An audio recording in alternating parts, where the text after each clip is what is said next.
Hi, I'm Ron Nutter, and welcome to another edition of Tech Bites with Ron Nutter. This time I'm going to show you how to get Cortana talking to Garadget, and that starts now.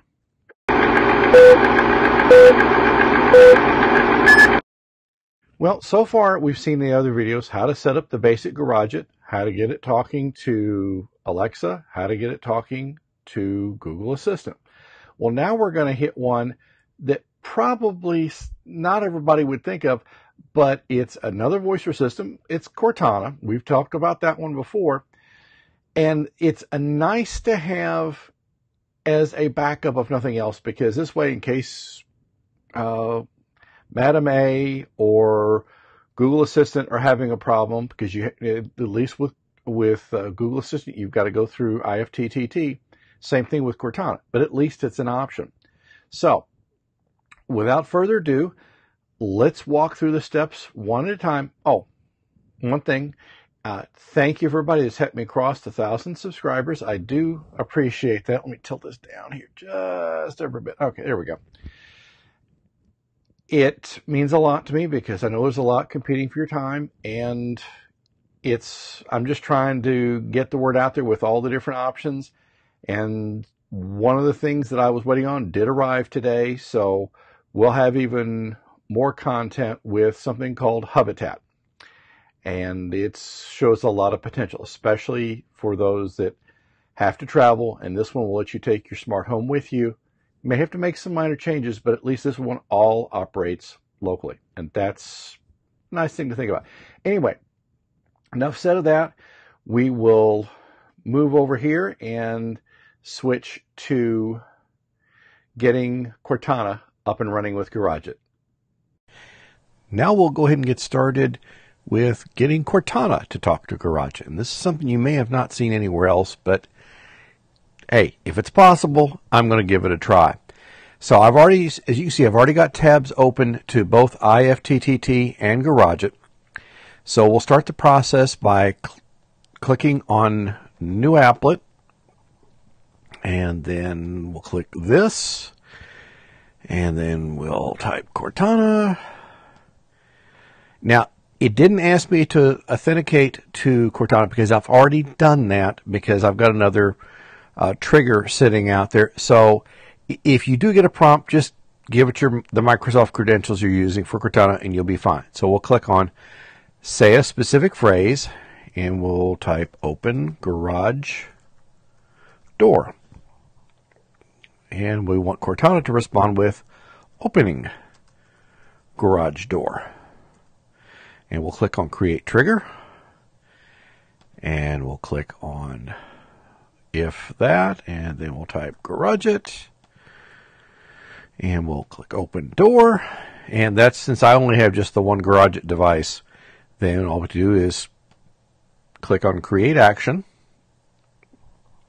And by default, it will always notify you when the applet runs. So look at this as a fail-safe. This will be something that even though Garadget should alert you, this will give you an alert as well. So if one doesn't make it through, then the other should. And click on finish. And you can always turn the notification of this one off at some point if you want to. So we'll go back to click on My Applets, and we'll go to New Applet. And we'll click on this, and we'll type Cortana again, and say a specific phrase, and we'll do close garage door. And we'll go down here to what we want Cortana to say, and it'll be closing garage door.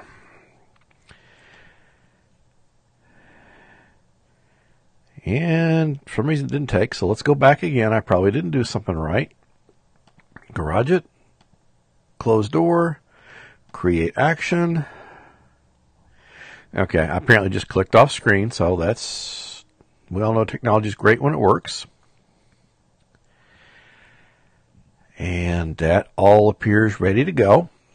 So now we'll click over here to the tab and we'll watch Garadget as it opens and closes.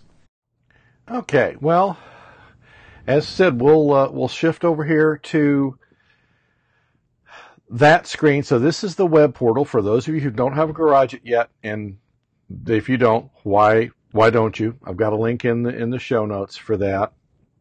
And let's get my ugly mug up here. So what we're going to do is, from my Samsung Galaxy S9, I've got the Cortana client up and running. So what we'll do here is I'll just tap on the microphone, open garage door.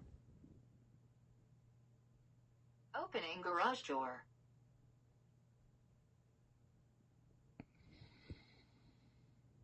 And a little bit of a delay, but you see that it does open. So we're going to go let it completely cycle. And then we'll just tap on the same microphone again. Close garage door. Sorry. Something went wrong.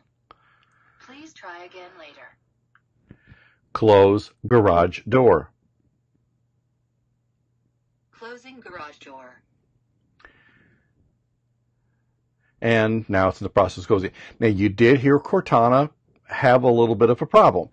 And let's face it, technology is going to do that from time to time. And that's a good example of where having an alternate way of getting in, because I could have easily shifted to Google Assistant or to Madame A. So that's an option. So certainly it's always good to have that. Plus, you've got the Garadget app. It just happens to be that I normally will use voice control, because especially when one is driving, it is nice not to have to look at your smartphone, especially if you're using it for GPS or other things. So you see, again, using IFT and Cortana, we have yet now another way to get things up and running. So really, it's you've got your choice, and there's no reason why you can't do Madame A, Cortana, and Google Assistant. Not necessarily in that order, but you have an option, because that way you always have options. And I like having backup plans. And from my time as I was a volunteer in emergency management, sometimes my backup plans had backup plans. So you can't go wrong by having it, because what is it going to cost you? Nothing at this point. So I've got a couple more things to do. We're going to get into something called MQTT. I'm a little bit delayed on that one because there was an update that came out to Home Assistant that seems to have caused some problems. So I'm going to have to look at reinstalling and maybe even falling back to the earlier version. And that's some of the challenges with open source. That's it. And that's one of the reasons that's got me looking at Habitat, because Habitat is a commercially supported product. Everything runs local. If you do want to link to a cloud service, that is an option, but you also have the option of everything being local. So that's all the different kinds of technology we're working with, and there's never one right or wrong way. And it's possible you may want to use more than one option. So thank you to everybody who's been subscribing to the channel. I'm over 1,000 now and still climbing. If there's anything that I can do to help you, please let me know. And if I can answer the question, I will. And if I can't, I'll try to help you find where to go for the answer. And it's going to be very interesting. I'm waiting for several different pieces of technology to arrive in the coming weeks. Some of it was announced just before Consumer Electronics Show in January. Others have been available since then. I've got a robotic vacuum cleaner that will be coming in. Should be here, if not this week, certainly by next week, and that will have all sorts of connectivity options, because it's all about making your home work for you and not vice versa. So that's why I'm trying to look at all these different options, because you never know when the right one may come along. Again, thank you for watching all these videos. If you know somebody who's interested in doing their own smart home, please share this with them. I've also got this available as a podcast. Typically, the podcast comes out within a few hours of when this video goes live. It is also available on Madame A as a flash briefing. So you have that way to look for it as well. Thank you for your time, and we'll see you in a few days with another video. Take care.